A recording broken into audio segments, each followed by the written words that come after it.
100% కేసీఆర్ని కాఫీ కొట్టి చేస్తున్నారు. యా వేదికనే ఎక్కువ కేసీఆర్ ఎట్లా మాట్లాడో అట్లా మాట్లాడుతున్నారు. ఇంకో విషయం ఏంటంటే కేసీఆర్ నియంతలా పరిపాలించడానికి రేవంత్ రెడ్డి ఇలా మీ పార్టీ నాయకులకి నువ్వు నియంతలా మారిపోతున్నావు. మీ ఎమ్మెల్యేలు ఎవరన్నా నువ్వు గౌరవిస్తుర్రా? అసలు బయట వేరే ఎమ్మెల్యే కలుస్తున్నావు. నీ కాంగ్రెస్ పార్టీలో ఉన్న ఎమ్మెల్యేలకే ఫండ్స్ ఇచ్చే పరిస్థితి లేదు. అరే నువ్వేం చేస్తున్నావు అంటే ఎంతసేపు నేను ముఖ్యమంత్రి నా చేతిలో కంట్రోల్ ఉన్నదే మొత్తం నేను కంట్రోల్ చేయాలని కలగంటే తప్పు. అది ప్రజాపాలన అంటే ప్రజలకు ఉపయోగించు. ఇవాళ ప్రజాపాలన అంటే ఏంది చెప్పన్నా?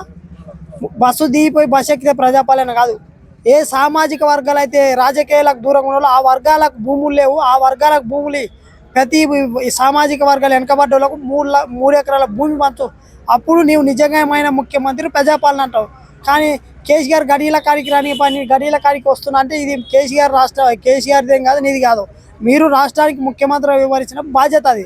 కానీ మీరేంటంటే ప్రజలు తిరగబడలేకపోవడం వల్ల మీరు రాజకీయాల ఉన్నంతసేపు ఏం చేస్తారంటే మేమే మాది రాష్ట్రము మేమే తయారు చేసినాం అనే ఫీలింగ్తో ఇవాళ ముఖ్యమంత్రి పరిపాలిస్తారు. రేవంత్ రెడ్డి గారు కూడా కలగంటున్నట్లు ఆ కళలు కనకండి. పని చేయండి. ప్రజాపాలన అంటే గ్రౌండ్ లెవెల్లో పని చేయండి. కార్యకర్తలకు కావచ్చు, సామాజిక వర్గాల అందరికి ప్రజలకు కావచ్చు, అది కుల మతం అని కాదు, అందరికి వెనుకబడ్డ కులాలకు కావచ్చు, అగ్ర కులాలకు కావచ్చు, పేదలు ఉన్న వాళ్ళకు విద్య అందించండి, వైద్యం అందించండి, ఆ ప్రాంతాల్లో ఉన్న వాళ్ళకు రోడ్లు వేయండి. ఇవి చేయాలి. కానీ ఎంతసేపు ప్రతిపక్షాలు వాళ్ళు ఏదో మాట్లాడతారు, వాళ్ళ మీద కామెంట్ చేయటం కాదు.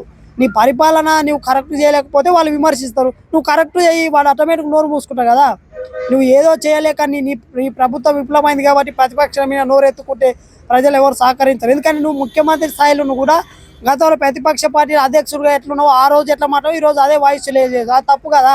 ముఖ్యమంత్రి అనేవి రేపు నెక్స్ట్ వచ్చే తరాలకు అరే పలానా రేవంత్ రెడ్డి గారు ముఖ్యమంత్రిగా ఉన్నారప్ప రాష్ట్ర రాజకీయాలలో. గతంలో పీసీసీగా ఆయన రాజకీయ జీవితంలో ఎంతో మందిని తిట్టింది. కానీ అధికారంలో వచ్చే మీకు తన శైలిని మార్చుకొని రాష్ట్ర అభివృద్ధి కోసం పాల్పడ్డాడు.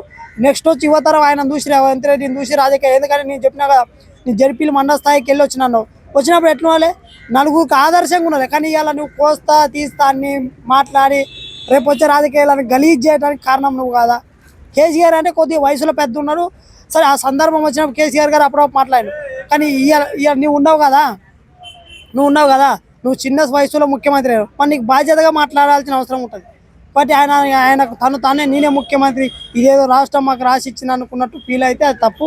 ముఖ్యమంత్రి గారు మీ నిర్ణయాలు మార్చుకొని ప్రతిపక్షాల మీద ఇరుసుపడ కన్నా నీ ప్రభుత్వంలో విప్లవాలు ఏమున్నావో వాటిని సరిదిద్దుకొని ముందుకు పోతే బాగుంటుంది. ప్రజలు మేము స్వాగతిస్తారు. కానీ ఏదోసేపు హరీష్ రావు తిట్టింది కదా, లేకపోతే ఇంకా బీజేపీ కూడా తిట్టిన వారి మీద విమర్శిస్తే ప్రజలు స్వాగతించారు. ఎందుకంటే బాధ్యతగా నీకు పెద్ద స్థాయి ముఖ్యమంత్రి అంటే రాష్ట్రానికి తండ్రిలా అంటాడు. సో ఎట్లా బాధ్యత ఉన్నాలే?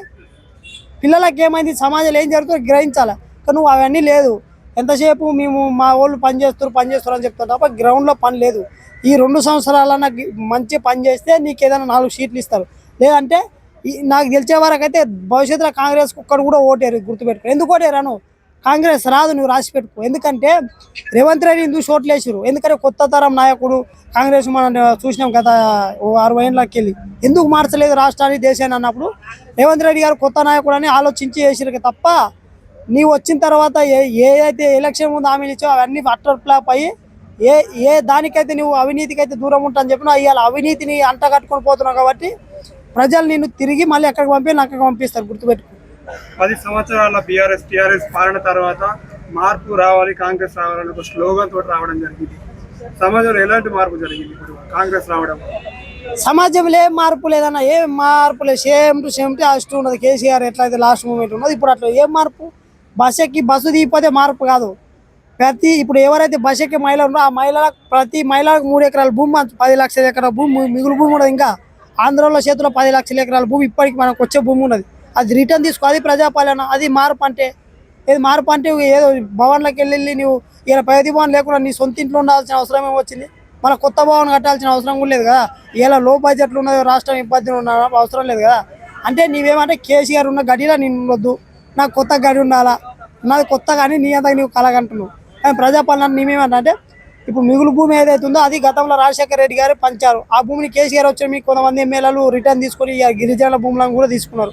మీరు ఆ భూములను మళ్ళీ పంచండి, వాళ్ళకి పట్టాలు ఇవ్వండి, ఇండ్లు పేదవాళ్ళకి ఇవ్వండి.